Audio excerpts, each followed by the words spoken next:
بسم اللہ الرحمن الرحیم الحمد للہ رب العالمین والصلاة والسلام علی سید المرسلین وعلی آلہ وصحبہ اجمعین۔ آج ہم قرآن کریم کے 10ویں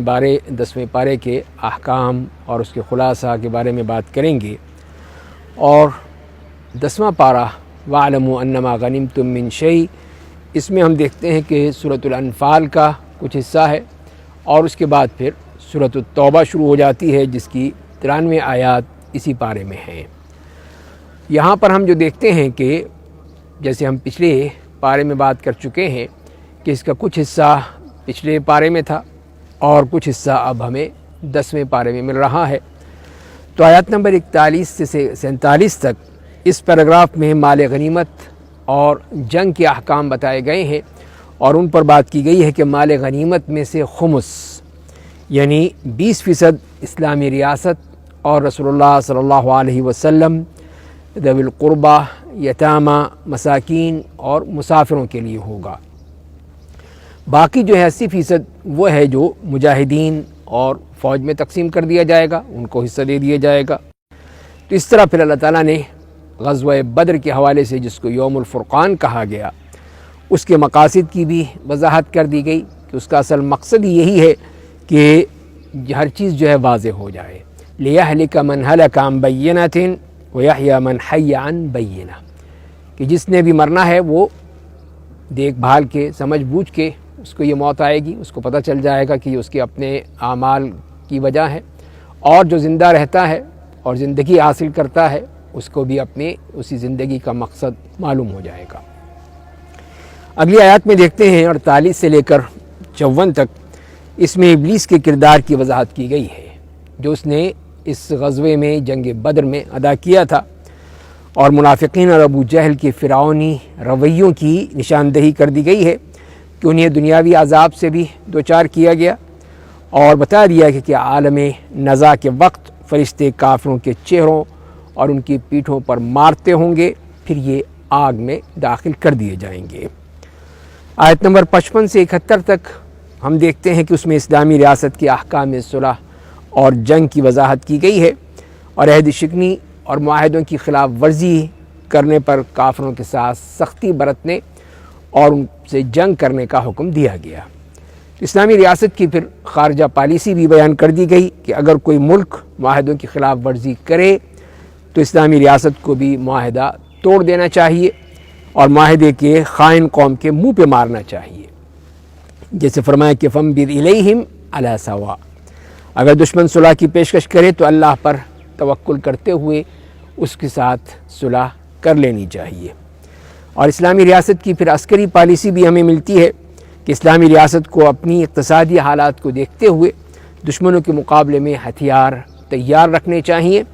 تاکہ اللہ کے دشمنوں اور مسلمانوں کے دشمنوں اور نامعلوم دشمنوں پر مسلمانوں کا رعب قائم رہے۔ تو جیسے فرمایا گیا کہ أَعِدُّوا لَهُم مَّا اسْتَطَعْتُم مِّن قُوَّةٍ،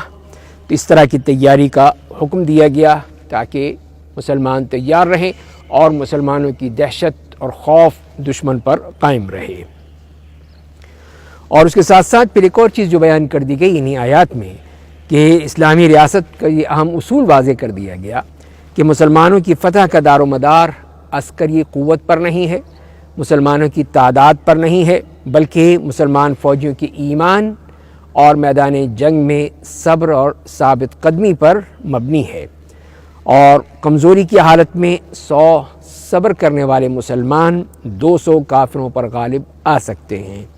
اور نسبت 1 اور 2 کی ہوگی، قوت اور رعب کی حالت میں مسلمان 1000 کافروں پر غالب آ سکتے ہیں، نسبت 1 اور 10 کی ہو جائے گی۔ جنگی قیدیوں کے حوالے سے بھی یہاں پر ذکر کیا گیا کہ جنگی قیدیوں کے مسئلے پر جو بتا دیا گیا کہ جنگ میں قیدی بنا کر فدیہ لینے سے زیادہ بہتر یہ ہے کہ دشمن کی طاقت کو کچل کر اس کو پاش کر دیا جائے، اور قیدیوں کے فدیے کو بھی حلال قرار دیا گیا، طیب قرار دیا گیا۔ مشرک جنگی قیدیوں کے بارے میں یہ پیشین گوئی کی گئی کہ اگر ان کے دل میں اسلام کا خیر ہوگا تو مستقبل میں بہت سی دنیاوی نعمتوں کے علاوہ مغفرت بھی پائیں گے، اللہ تعالیٰ ان کے گناہوں کو معاف کر دے گا۔ پھر آخر میں ہم دیکھتے ہیں کہ آخری پیراگراف میں جو سچے مجاہدین کو آخرت میں مغفرت اور دنیا میں رزق کریم کی خوشخبری دی گئی ہے، جس میں ہجرت کرنے والے مہاجرین مکہ اور انہیں پناہ دینے والے مدینے کے انصار کی فضیلت بیان کر دی گئی۔ اسلامی ریاست سے باہر رہنے والے مسلمانوں کو ریاست کی طرف سے حق ولایت حاصل نہیں ہوتا، لیکن اگر ایسے مسلمان اسلامی ریاست سے مدد طلب کرے تو ان کی پھر مدد کرنا لازمی ہے۔ فعلیکم النصر۔ تو جہاد کی اہمیت بتائی گئی اور کہا گیا کہ جہاد نہ کرنے سے زمین پر فساد کبیر اور فتنہ پیدا ہوگا۔ تو یہاں ہم دیکھتے ہیں کہ سورہ انفال یہ مکمل ہوتی ہے۔ اب ہم سورہ توبہ کے بارے میں بات کرتے ہیں، اور سورہ توبہ کے جو مضامین ہیں ان کو سمجھنے کے لیے 5 حصوں میں تقسیم کرتے ہیں، جس میں سے چوتھا پیراگراف سب سے طویل ہے کہ جس میں منافقین کے بارے میں بات کی گئی ہے اور انہیں مخلص صحابہ کے کردار کی جھلکیاں دکھائی گئی ہیں کہ وہ اپنے اخلاص اور ایمان کی وجہ سے کس طرح نمایاں ہیں اور یہ لوگ اپنے نفاق کی وجہ سے کتنے گھٹیا ہیں۔ تو شروع کی جو آیات ہیں اس میں ہم دیکھتے ہیں کہ بنی اسماعیل یعنی مشرکین اور دیگر عرب کے خلاف جہاد کرنے کا حکم دیا گیا۔ مشرکین عرب اور کفر کے اماموں سے جہاد و قتال کا حکم دیا گیا۔ فاقتلوا المشرکین فقاتلوا ائمة الكفر قاتلوہم یعذبہم اللہ بایدیکم۔ تو قریش کے خلاف فرد جرم عائد کیا گیا کہ انہوں نے صلح حدیبیہ کی معاہدہ شکنی کی، رسول اللہ صلی اللہ علیہ وسلم کو مکے سے نکالنے کی سازش کی۔ نکثوا ایمانہم وہموا باخراج الرسول۔ اور اسی طرح تولیت کعبہ سے قریش مکہ کو معزول کر دیا گیا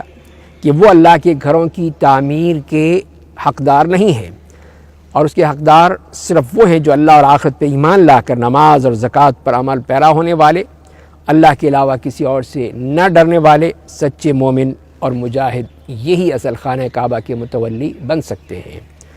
مسلمانوں کو دین کی ترجیحات بتائی گئیں کہ اللہ، رسول اور جہاد کے رشتہ داروں اور دنیا کے دیگر جھمیلوں پر ترجیح دی جانی چاہیے اور پھر اللہ کے فیصلے کا انتظار کرنا چاہیے۔ جنگ حنین کے احسانات کا تذکرہ کیا گیا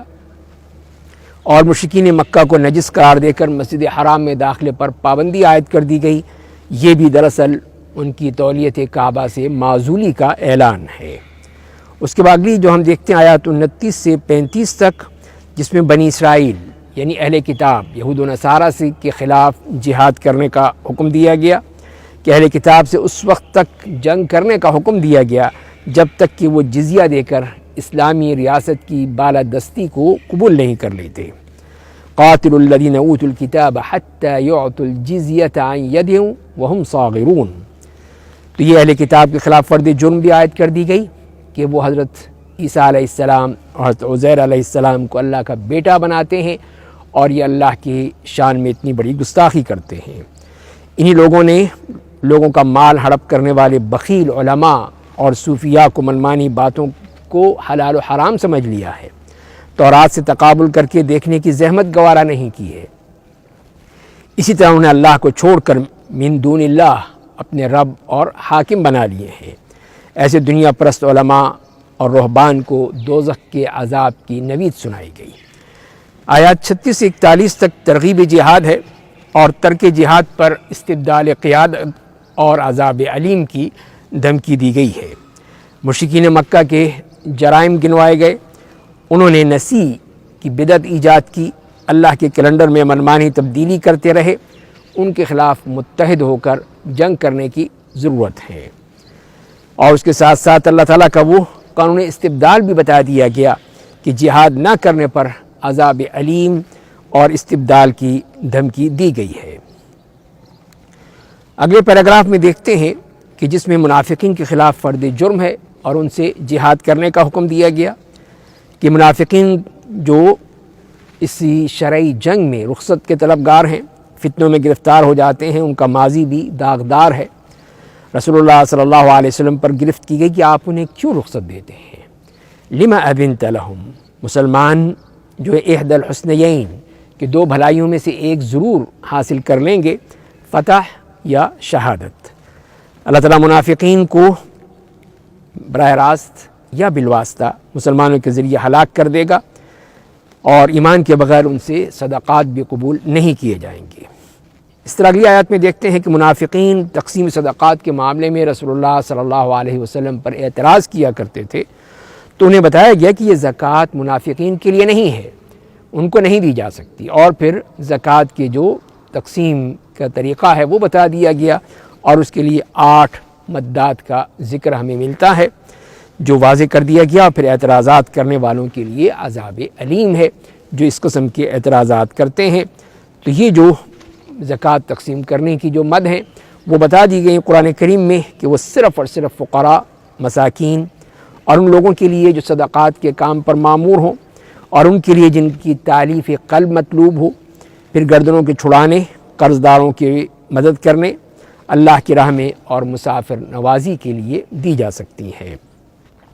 منافقین کی جھوٹی قسموں کا ذکر کیا گیا، منافقین کا بخل اور منافقین کا پول کھول دیا گیا کہ ان کے سب وعدے جھوٹے ہوتے ہیں، کسی بھی حالت میں یہ سچ بولنے والے نہیں ہیں۔ تو مسلمانوں کو چاہیے کہ وہ منافقین کی اموال و اولاد سے دھوکہ نہ کھائیں۔ بدو اور دیہاتی منافقین کی رخصت طلبی پر بھی گرفت کی گئی